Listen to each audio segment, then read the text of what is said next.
That's the thing with snuff films. As soon as you record them, you're making your own evidence to have you I prosecuted. I thought you were gonna say you're snuffed. I thought you were making a pun. Well, you're a smarter man than me, Tony, that's for sure. Right. I'm not sure about that one. Tangerine, Tangerine.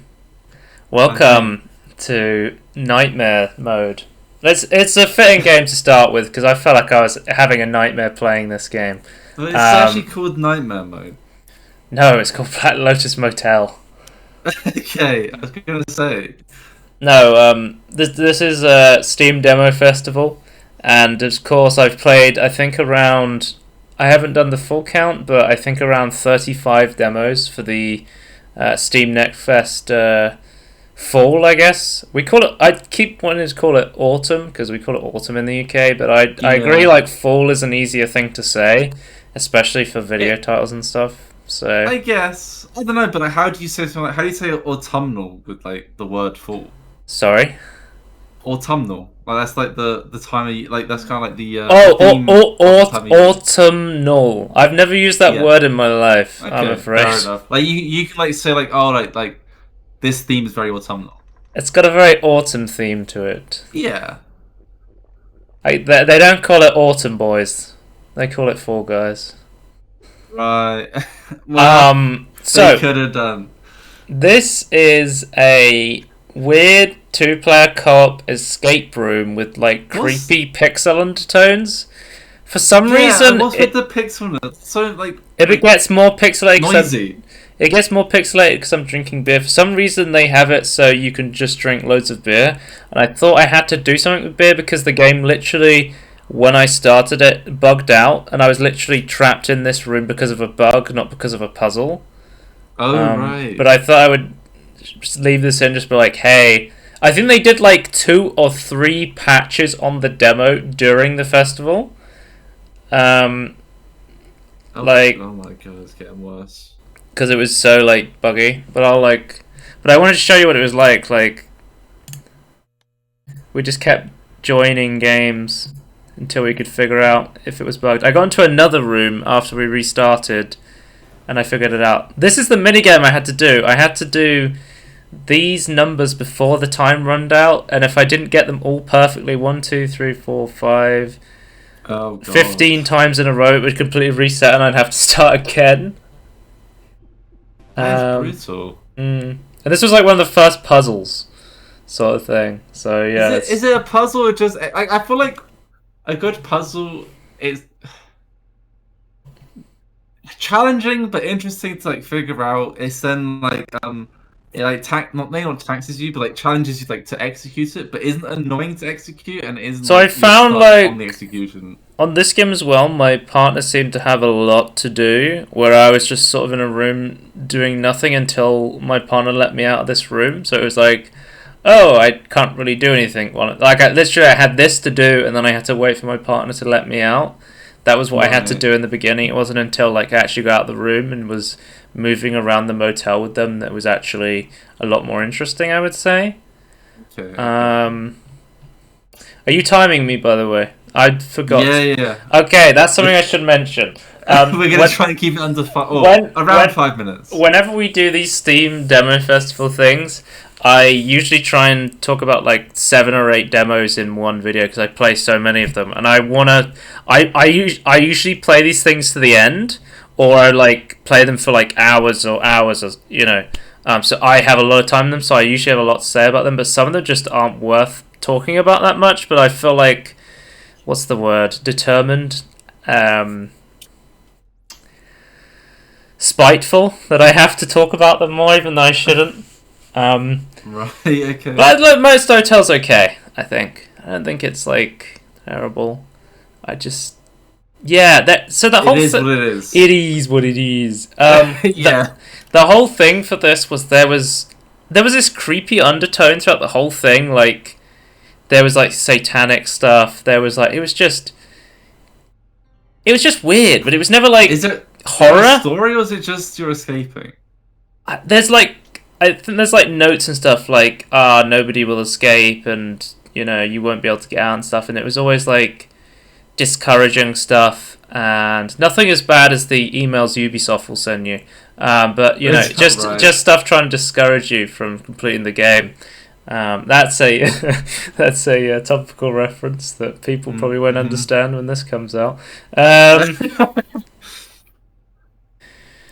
yeah.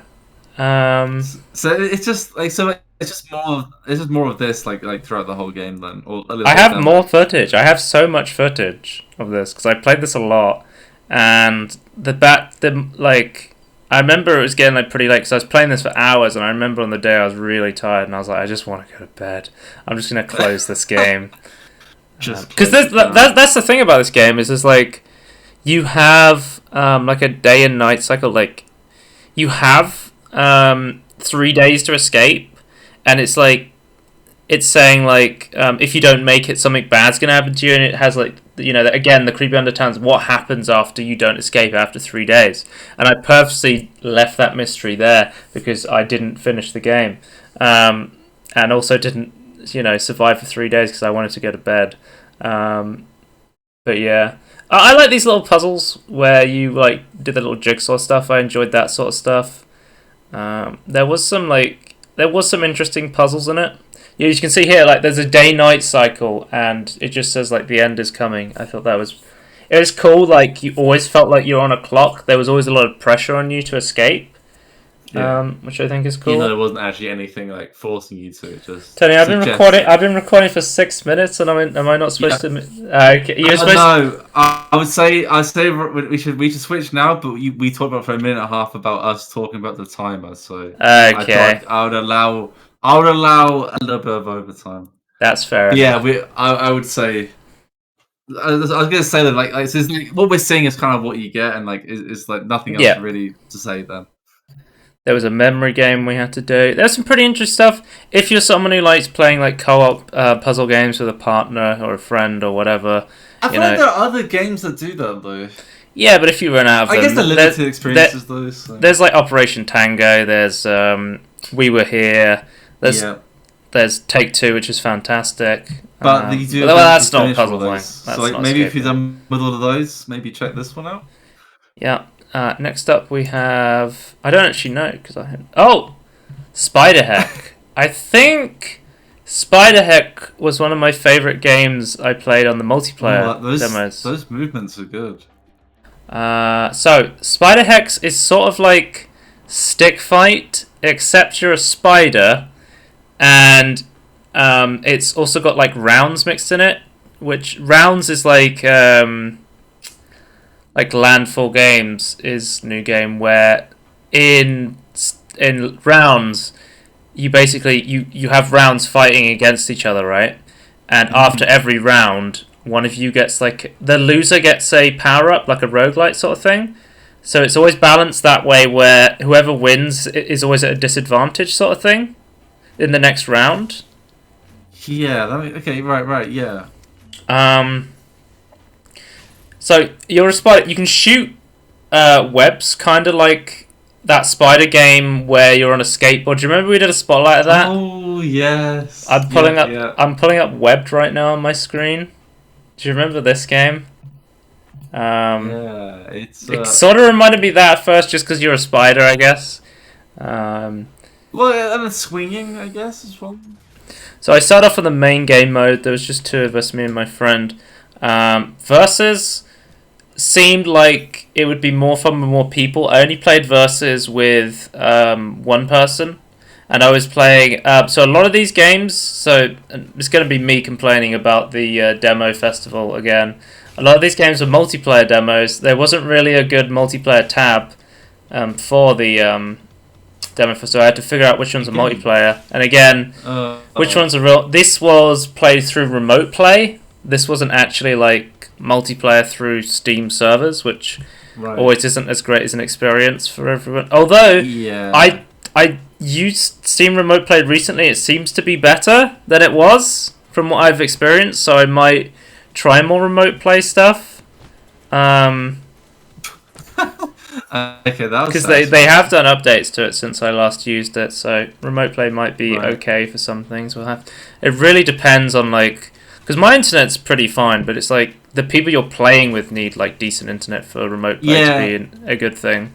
like both need to like have no hiccups whatsoever. Yeah, because if you have like a server that can handle it, then it's a lot better if people don't have perfect internet. Yeah, But when lots of people have like varying internet stuff, then it gets pretty bad. I like these crossbows that shoot lightsabers. They're definitely knockoff lightsabers. There's like the Spartan laser from Halo. Like there's got a cool homages to other games. I like it's like cool weapon. But like that's why I bring up stick fight. In stick fight, you're fighting against each other, and you have like a grenade. You have like a rocket launcher that fires snakes. Like it's like a powerful weapon, but it's also a weapon that's going to end up killing you a lot of the time. If you use grenades, you're going to end up killing yourself a lot of the time, right? I think that makes these things way more both funny and fun to play. So yeah, versus seems like it'd be a lot more. Obviously, stick fight the game. If you know that game, very much like that. It seems a lot more fun if you have more people, like 4 people, rather than just 2. But then the movement looks better than like stick fight the game. Like, is that how it felt to play as well? I think at first the movement felt really janky, and then as I got to play it, it felt really good. Okay. It took me like a while. Like I would say, I definitely had more fun the more I played. Like my friend who was less experienced, had more fun the more they played, sort of thing as well. Like once they learned how to play. So there was also another mode as well, which is if you're not a fan of versus, there's also a co-op mode, which is really cool. Now the co-op mode, this is why I bring up rounds. The co-op mode has like a roguelite element to it. So every time you clear a wave, you get like a power up, which gives you like which you can like build around. So you can go, I want my lightsabers to be bigger, or I want my every time I kill an enemy, it slows down time, and stuff. I want to be able to jump higher so I can move around more. Like the I think the co-op mode was a lot more fun with less people, because I think the versus mode, when you've got a load of people, you want to play that and just like killing each other, so you don't like end up bullying one player, right, who may not be as good at games as you. But I think this mode, like if there's only 2 of you, this is perfect because you can help each other out, and it's a good way to learn like how the weapons work and how that's good. That's like good fight point. the enemies and stuff. This sort of game I just have one good fun to play.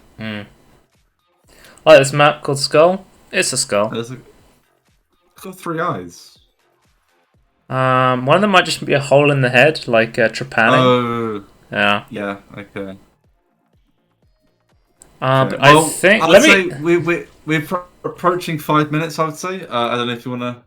I think this is so. I've got it. So at the end of when we do our final Steam Nerd Festival, I'm going to go over my favorite lists. I don't think any of the multiplayer games made it to the favorites list, but I think SPIDERHECK makes it to the honorable mentions for being the most fun multiplayer game I played. So this is one to keep an eye on. It looks really good. Yeah, it's fun. It's nothing amazing, but it's fun. I will say that. It's also being published by Tiny Build, which is cool to see. Okay, let's move on. I think I just got more footage of later levels where it gets kind of crazy. Oh, next up we have a couple of cubes. So a couple of cubes is a co-op puzzle platformer set in a world of cubes.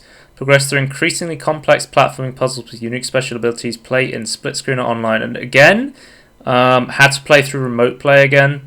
Yeah, this didn't have online multiplayer. It's just that functionality exists, but it's kind of a shame.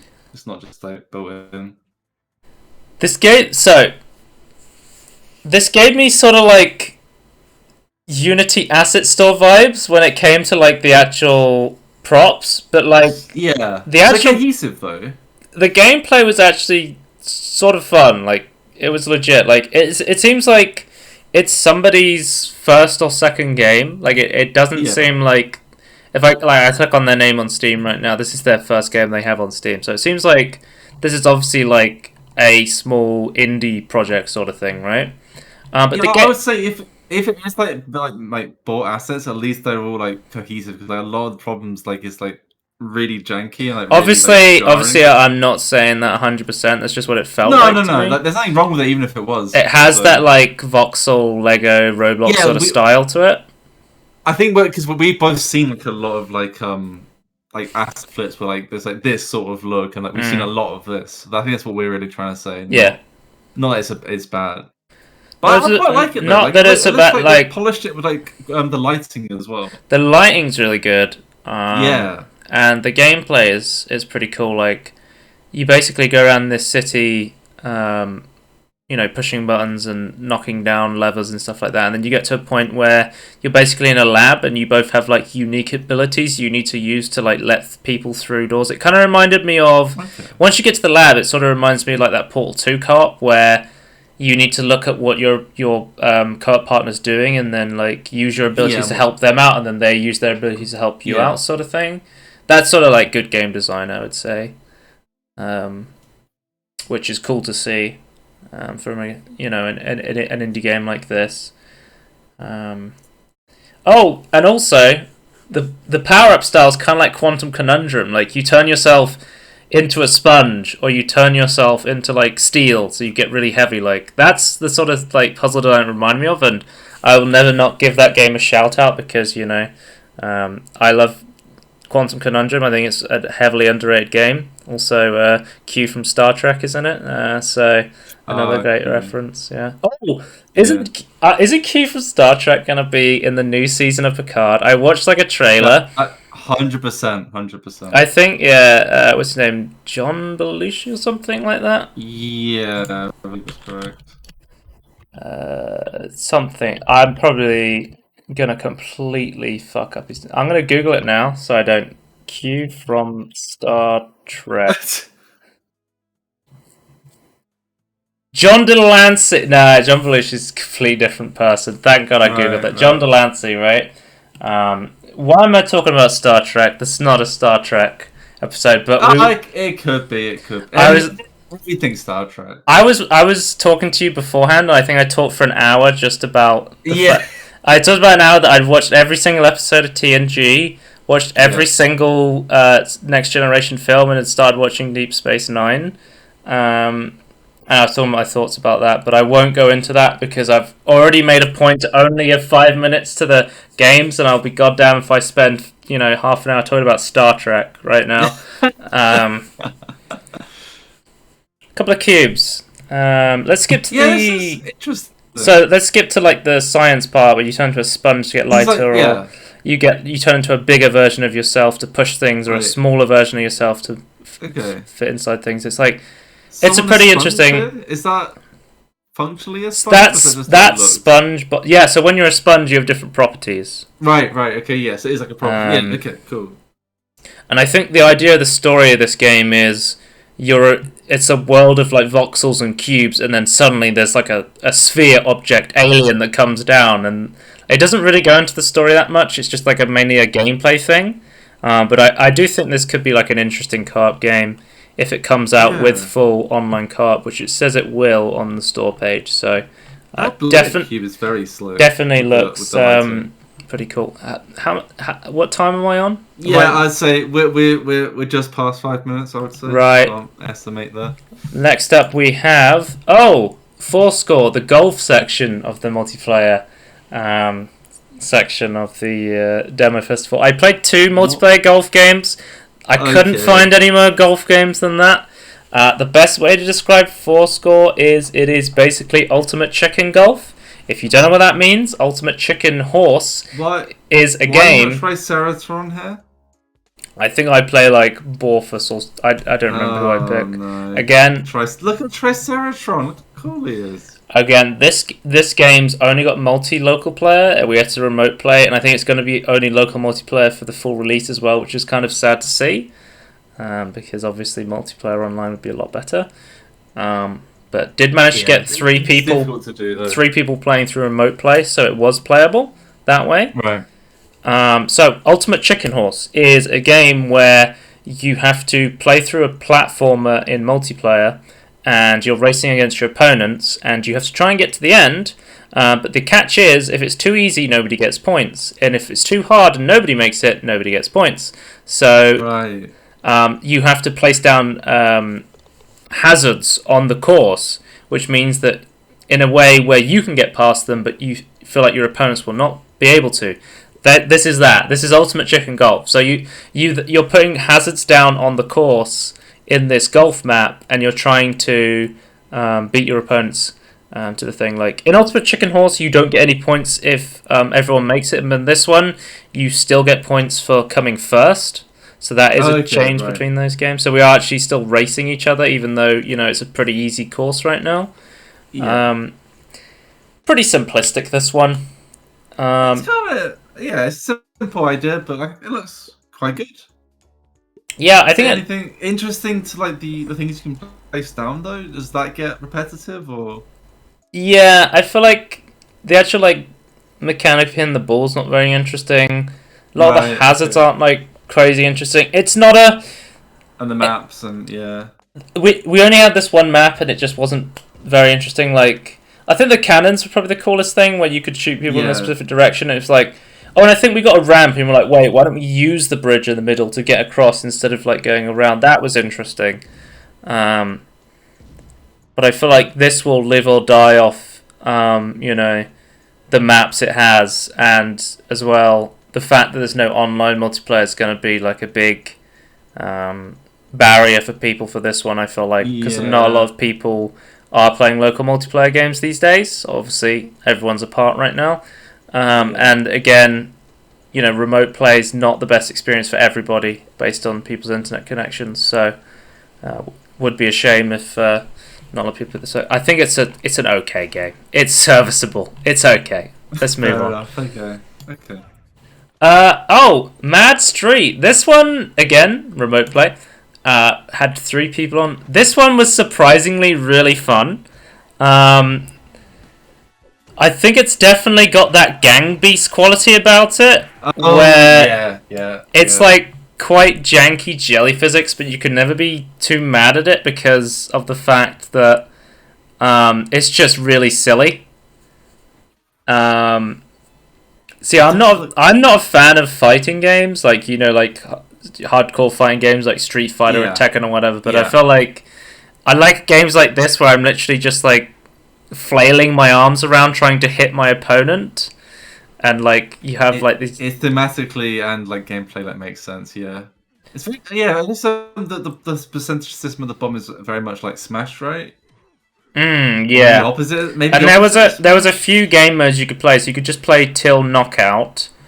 There was a game mode where you can play the most amount of knockouts, I believe it was. You can knock people off the map as well. There is a rooftop map where you could knock people out the ring Smash Bros style. You can pick up and throw things. At the first we were just button smashing, but then we realized you have a special ability gauge, and we were trying to figure out how to use that for a long time, and it wasn't until we went to the options we figured it out. Isn't that always the way with fighting games? You don't really know how you're meant to use a lot of the stuff until. I think once I don't know if I have footage of 3 of us playing. I'll go. This is AI, I think. So this is the rooftop map, but it was once I started to go towards the multiplayer, I started to be more walking into the corner and picking up the explosives and throwing them from afar and doing stuff like that. The position more than flailing. I would say it looks the very funny animation. It's a lot of fun, I think. Mad Street. It's another game where obviously it's not going to win any awards, but it's going to be a lot of fun for at least a little while. It's a game I'd watch Rich Evans play if he was still doing. Rest in peace. Previously recorded live. I feel like Rich Evans would never play this game. I don't know. I would watch him play it.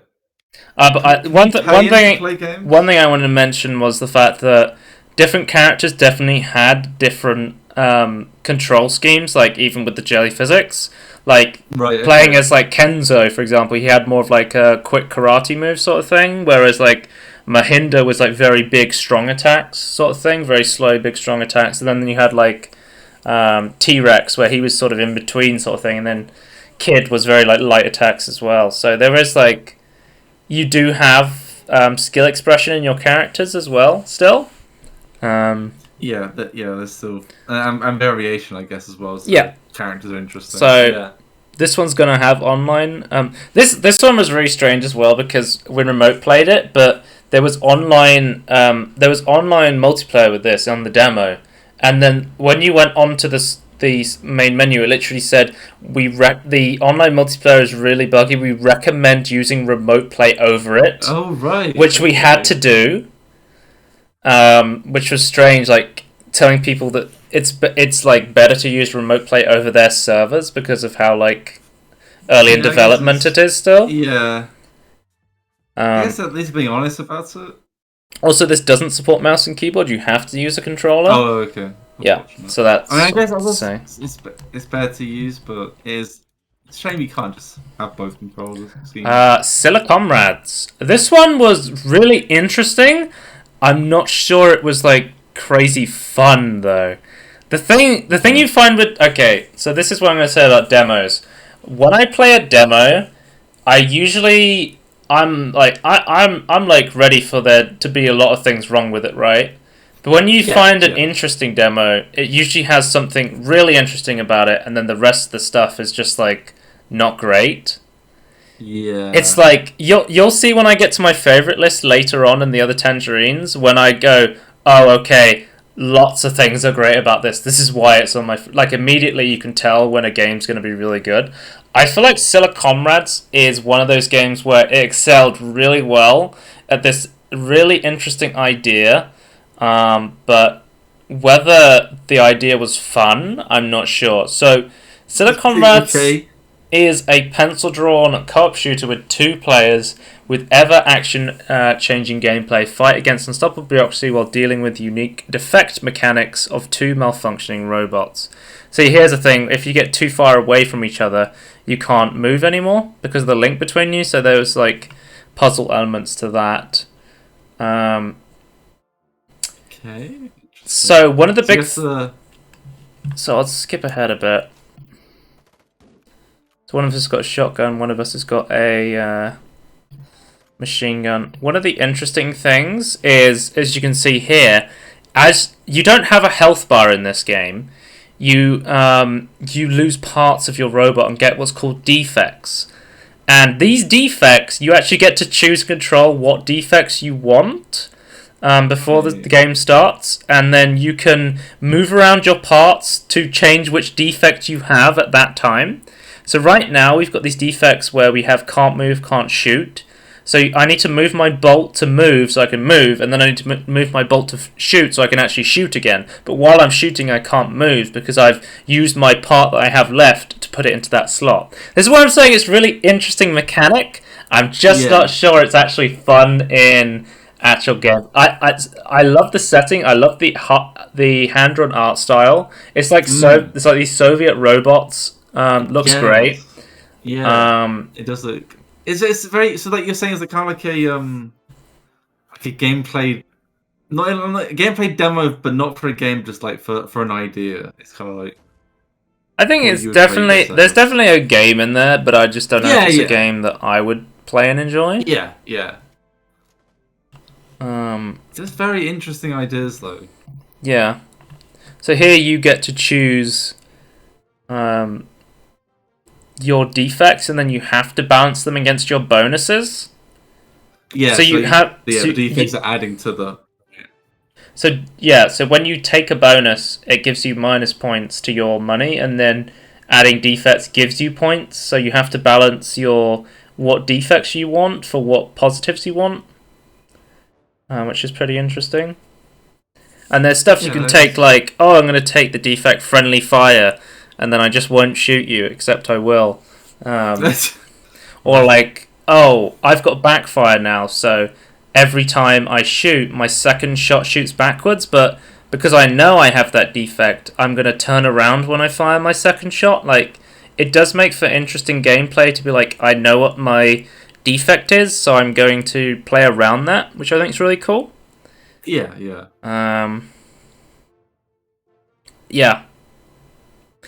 I feel like I've said most of the things I want. I like the puzzle design. I'll show you some gameplay. Like there is, pretty cool twin stick shooting that goes on here. It is pretty fun. Great art style. Really interesting mechanic. I just don't know if I'd want to play more. Like, do you ever play a game and you're just like, I don't know if I enjoyed that? Yeah. That's how I feel about Silicomrades. I feel like I get I feel like that about movies sometimes. Like, yeah. There are many games and movies like thematic, like that's like a really cool idea to have, but I didn't enjoy the actual experience. Like I watched the Mandy film with Nicolas Cage where he just goes insane, and I'm like, when I watched that, I was like, that was really interesting, but I don't know if I enjoyed the movie. I was like, but it's so fucking interesting. Yeah. I don't know. Anyway, let's move on. What's up next? Oh, here we go. Slappyball. Slappyball was not in the Steam Demo Festival, but it came out like the day the Steam Demo Festival ended, so I'm going to count it. Oh, right. Okay, fair enough. I literally saw someone streaming this on Twitch. I was like, oh, it's free to play. That actually looks kind of fun. Let's try that. So Slappyball is a free to play giant hand volleyball game where you basically take it in turns hitting the ball over the net in order to try and score. Here I am playing against a friend, and we both have AI on our team. So just 2 people and 4 AIs. It feels like one of those games where it's like Windjammers or what's it called? Knockout City, where it's one of those games where the idea is really simple, but once you actually get down to it, I feel like people could actually master this game, where it starts to get really technical after a while, which I think is pretty interesting. I did have some fun playing this. I haven't launched it since. Like I played it one day. I feel like it's one of those games where I'm like, it's free to play. I need to, next time I'm in a Discord call, I need to just convince people to download this and get them all to play it with me, and then I'll know for sure if it's worth playing again. If I could just get if we can get full team of people playing. I can imagine this with 6 friends. It would be absolutely insane. Well, I think the thing was, I wanted to, because I play against the AI of my friend. I was like, I didn't think there was a way to select teams, so we couldn't be on the same team against the AI. And I was like, but I don't think there's I think you have to play 3v3. So there was if we wanted to play online, we'd have to play with a random teammate. I think. Yeah. So yeah. There's no other game modes or anything like this. This was a. Yeah, it's literally, as I said, it's come out free to play early access on the. What? Wait, did it come out earlier this year? Actually, maybe I'm wrong that it came out recently. I think it was updated recently, maybe or something. Right. It got updated right as the Steam Demo Festival came out. Anyway. Well, because I have score at the top, by the way, that bar. The score. What? Oh, I have no idea what that means. To be honest with you. Right. Okay. I think it's trying to show who's winning. Okay. I think it's showing whose side of the net it's on. Actually, now that I look at it. But what's with the? It's 50-50. There's 2 lines on the green side. That's the middle of the net, I think. If I'm going to interpret that correctly. So I think when it's in the red, it's on your side. When it's in the green, it's on their side, because that's good for you. And then when it's on the middle, then there's the other 2 lines, though. The 2 lines, the middle. The 2 lines, the middle. When it's in between that, it's on the net, I think. I don't know. You're going to have to ask a Slappyball expert. That was never explained in any sort of tutorial, then. I think I skipped the tutorial. Let's just play this. Let's just play this. It's okay. Slappyball. It's free to play. It looks. You wouldn't read a manual. No, read the fucking manual. The J2 Sense podcast. Yeah. I felt like I had no idea what was going on at first, and I played it a bit more. I was like, actually, it's pretty fun. I wish I was playing this with more people, so I could see if it was actually really fun. So check out Slappyball, I guess. And then finally, we have Whacky Golf. This is a piece of shit. Do not play it. Wait, what? A golf game? That shit? It's just never been done before, actually. It's breaking new ground. A golf game that's bad. Right. What's wrong with it? I had more fun breaking the game than playing the game. The demo was really broken again. Remote play again. Just to point that out. Slappyball had online PvP because that's a fully released early access game. But I think the idea is you can play golf, and while you're playing golf, you can walk up and whack your friends. I think I was the only person actually playing golf, and everyone was walking around hitting each other. I was the guy in the top left here, playing golf, and I was like, the golf's not even good. And then the slapping's not good either. It's just like, you sort of... I think it's meant to be like, they were trying to do very anemic. They were trying to let's do gang beast picks for golf or something like that, but it just doesn't work.